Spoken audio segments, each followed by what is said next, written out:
Assalamualaikum warahmatullahi wabarakatuh. Saya Musdalifah Hairunisa dengan NIM 120402-24088. Di sini akan menjawab soal UTS dan UAS dengan mata kuliah model-model konseling kelas BKI 3A. Pertanyaan yang pertama yaitu jelaskan teknik-teknik yang dilakukan dalam pendekatan psikoanalisis. Asosiasi bebas, interpretasi, analisis mimpi, analisis dan interpretasi atas resistensi, dan analisis dan interpretasi atas resistensi.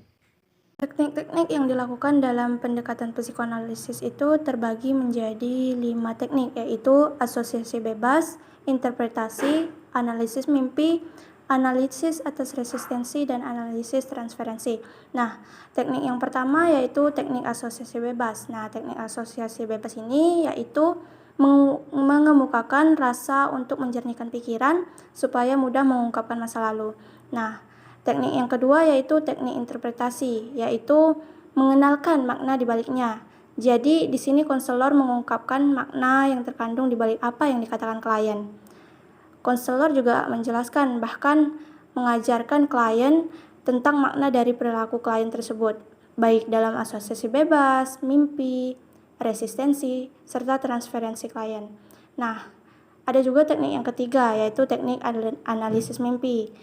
Nah, teknik analisis mimpi ini yaitu ungkapan tak sadar untuk menilik masalah yang belum selesai. Jadi, konselor di sini tuh menanyakan kepada klien mimpinya apa saja sih, dan terus dianalisis, berarti ada masalah yang belum selesai di situ.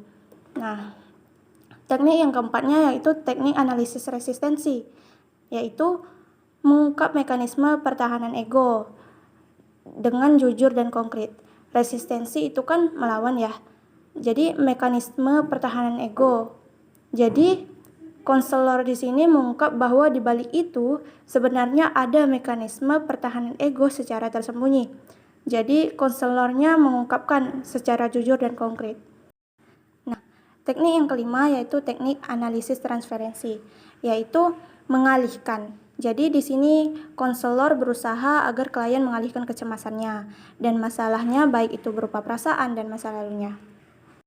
Pertanyaan yang kedua, jelaskan penyebab neo-Freudian memisahkan diri dari Freud, seperti Alfred Adler dan Albert Ellis. Penyebab neo-Freudian memisahkan diri dari Freud seperti Alfred Adler dan Albert Ellis, Freud menyebut bahwa konsepsinya tentang insting agresif drive berbeda dari Adler. Sebagai anggota kelompok yang banyak melayani, Freud membuat ide di luar kontribusi penting kepada kelompok, dan Freud tetap mempertahankan psikoanalisis ortodoks. Nah, disinilah alasan kelompok neo-Freudian dan Adler serta Albert Ellis secara resmi melepaskan diri dari lingkaran Freud, yang merupakan pembangkang besar dari psikoanalisis ortodoks yang merupakan ide dan aliran yang dibuat oleh Freud. Nah, pada umumnya Freud dikritik karena dia kurang memberikan perhatian yang seimbang terhadap faktor sosial dan kebudayaan dalam pembentukan kepribadian. Akan tetapi, walau demikian, pengaruh dari psikoanalisa ini sudah terbangun kuat pada setiap pikiran manusia. Hal itu dapat kita lihat dari banyaknya psikolog dan psikiater yang menggunakan ide psikoanalitik untuk menganalisa riwayat hidup dan perilaku tokoh sejarah yang amat menonjol. Pada saat bersamaan, banyak ilmuwan perilaku di kemudian hari mengembangkan teori neo-Freudian. Teori ini merupakan usaha dan hasil modifikasi terhadap teori psikoanalitik dasar yang diperkenalkan oleh murid-murid Freud. Nah, neo-psikoanalisis ini, atau biasa juga disebut sebagai neo-Freudian ini, aliran ini muncul karena beberapa tokoh yang tidak sependapat dengan teori yang disampaikan oleh Freud. Tokoh-tokoh tersebut antara lain Jung, Adler, Harney, Fromm, dan Sullivan. Kecemasan dasar adalah dasar di mana neurosa terakhir berkembang, dan ini tidak dapat dipisahkan dengan perasaan permusuhan.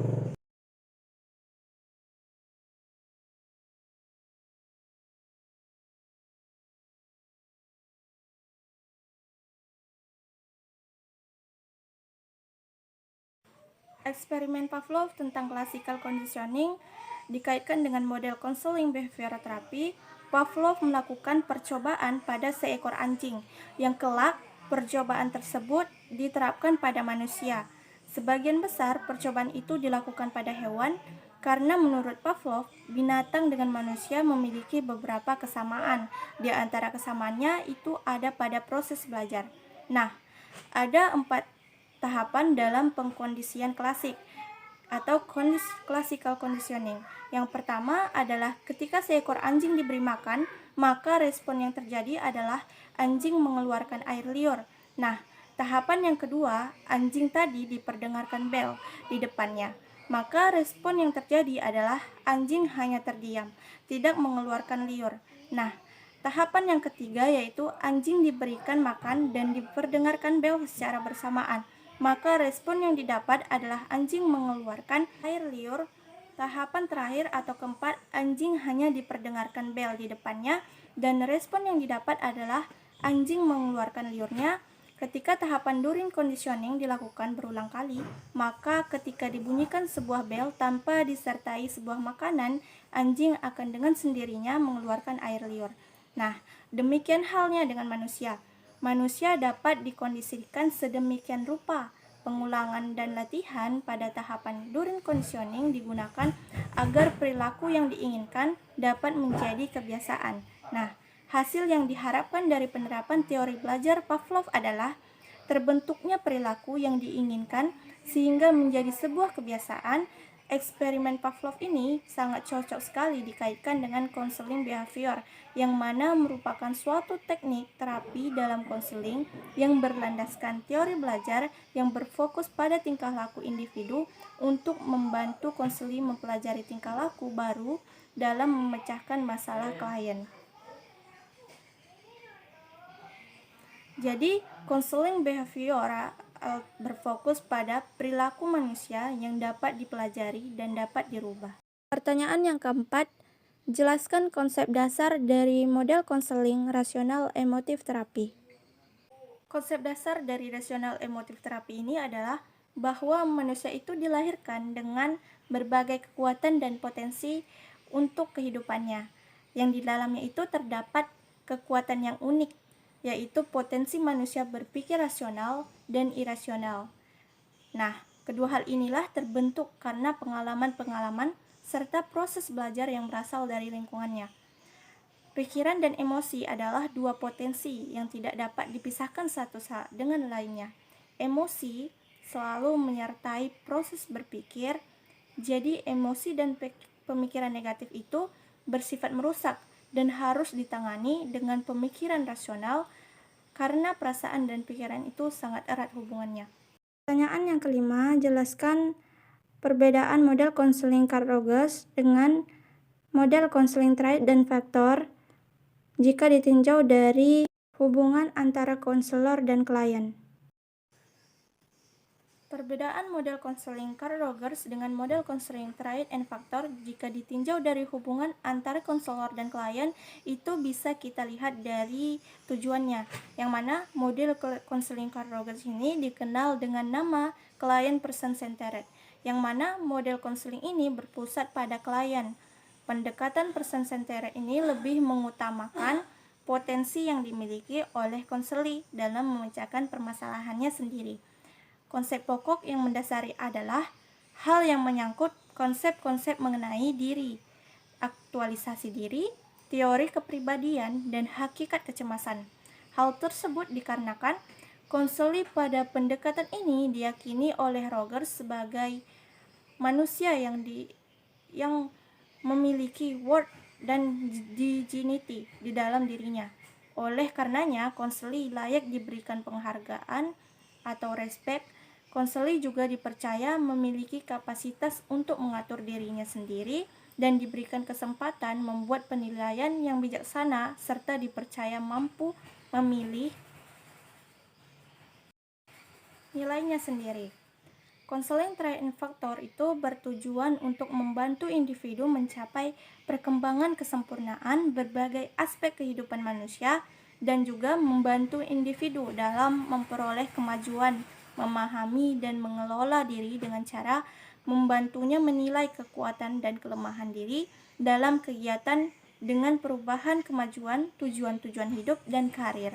Nah, hubungan konselor dengan klien merupakan hubungan yang sangat akrab, sangat bersifat pribadi dalam hubungan tatap muka, karena konselor bukan hanya membantu individu atas apa saja yang sesuai dengan potensinya, tetapi konselor juga mempengaruhi klien berkembang ke suatu arah yang terbaik baginya.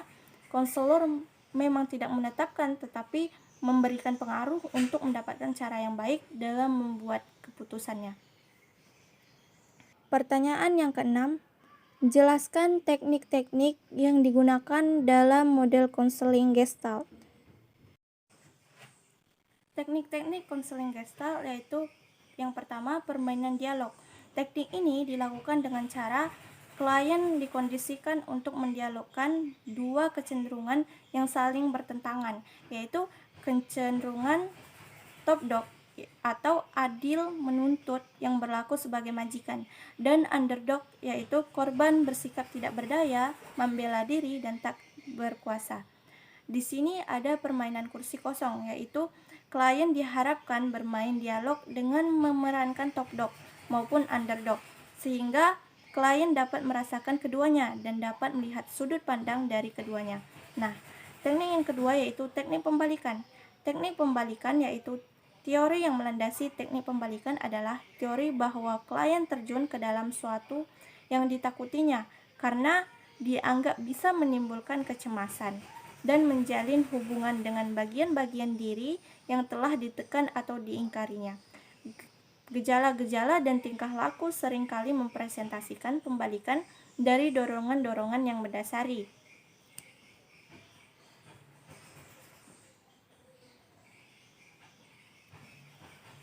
Jadi, konselor bisa memiliki atau meminta klien memainkan peran yang bertentangan dengan perasaan-perasaan yang dikeluhkannya atau pembalikan dari kepribadiannya.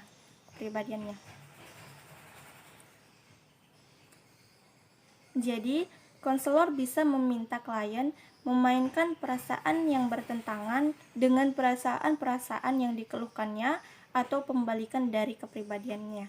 Nah, teknik yang ketiga yaitu bermain proyeksi. Memantulkan pada orang lain perasaan-perasaan yang dirinya sendiri tidak mau melihat atau menerimanya. Nah, teknik yang terakhir atau yang keempat yaitu teknik tetap dengan perasaan. Teknik ini bisa digunakan pada saat klien menunjuk pada perasaan atau suasana hati yang tidak menyenangkan, yang ia sangat ingin menghindarinya. Terapi mendesak klien untuk tetap atau menahan perasaan yang ia ingin hindari itu.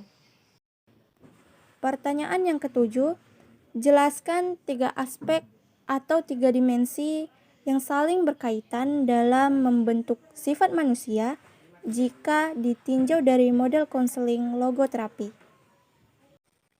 Logoterapi berfokus pada dimensi yang berisi keinginan akan makna, gagasan dan cita-cita, kreativitas, imajinasi, perjuangan, dan lainnya untuk mencapai tujuan dan mengambil komitmen serta bertanggung jawab. Keinginan akan makna yang menjadi titik utama dalam logoterapi ini mengacu pada ragam nilai manusiawi. Logoterapi ini berfokus pada masa depan. Nah, ada 3 ragam atau 3 dimensi yang saling berkaitan dalam membentuk sifat manusia dan menjadi sumber makna hidup manusia, yaitu nilai kreatif, nilai pengalaman, dan nilai sikap. Ketiga nilai ini disebut sebagai meaning triangle. Nilai kreatif disebut creative values, di mana konseli menghidupkan kembali kehidupannya yang sempat mati atau gagal dengan bekerja dengan kreativitas bakat yang dimiliki. Nilai sikap disebut juga experience values, adalah sebuah pengalaman yang harus konseli terima sebagai bagian dari belajar dan proses kehidupan sekalipun itu adalah pengalaman yang menyakitkan.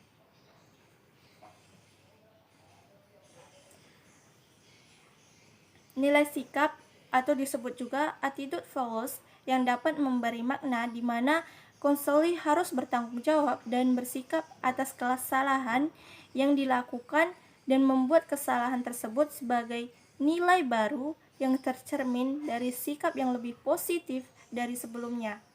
Ketiga nilai tersebut jika disatukan akan membentuk keseimbangan pribadi secara menyeluruh yang akan membuat individu mencapai makna hidup yang diinginkan. Pertanyaan terakhir, jelaskan kembali apa yang Anda pahami tentang tugas makalah yang Anda presentasikan.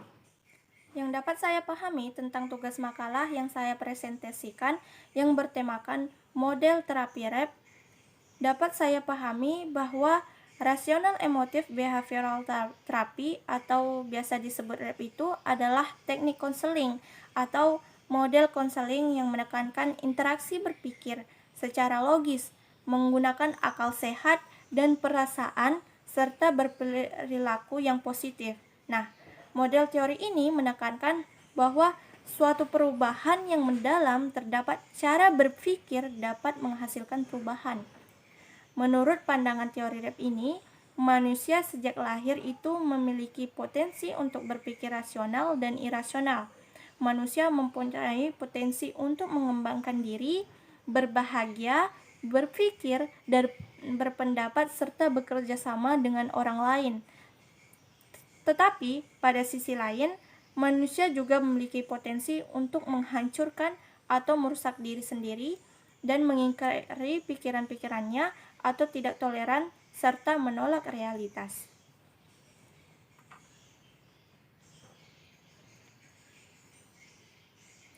Tujuan utama dari konseling REP ini adalah agar para konseli dapat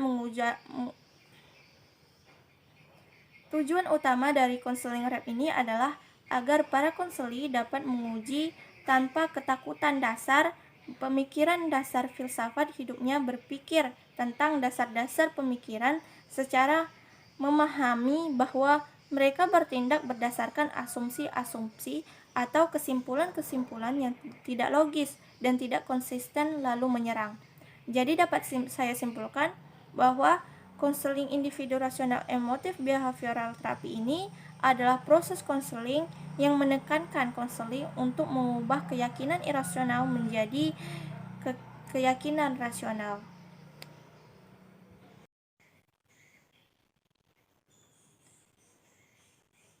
Yang dapat saya pahami tentang tugas makalah yang saya presentasikan yang bertemakan model terapi REP, dapat saya pahami bahwa rasional emotif behavioral therapy atau biasa disebut REP itu adalah teknik konseling atau model konseling yang menekankan interaksi berpikir secara logis, menggunakan akal sehat dan perasaan serta berperilaku yang positif.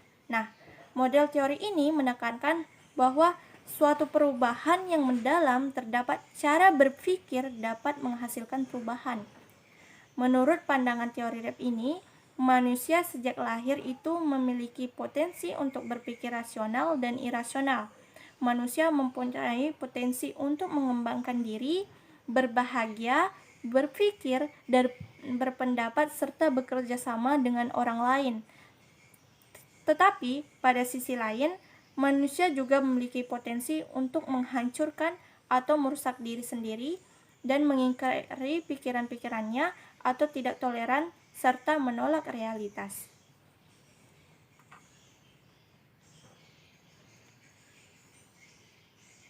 Tujuan utama dari konseling REP ini adalah agar para konseli dapat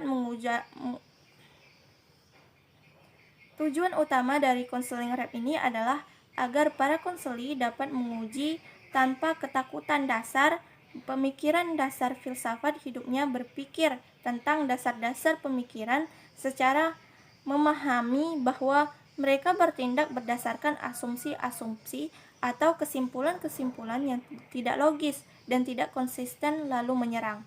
Jadi dapat saya simpulkan bahwa konseling individu rasional emotif behavioral terapi ini adalah proses konseling yang menekankan konseling untuk mengubah keyakinan irasional menjadi keyakinan rasional.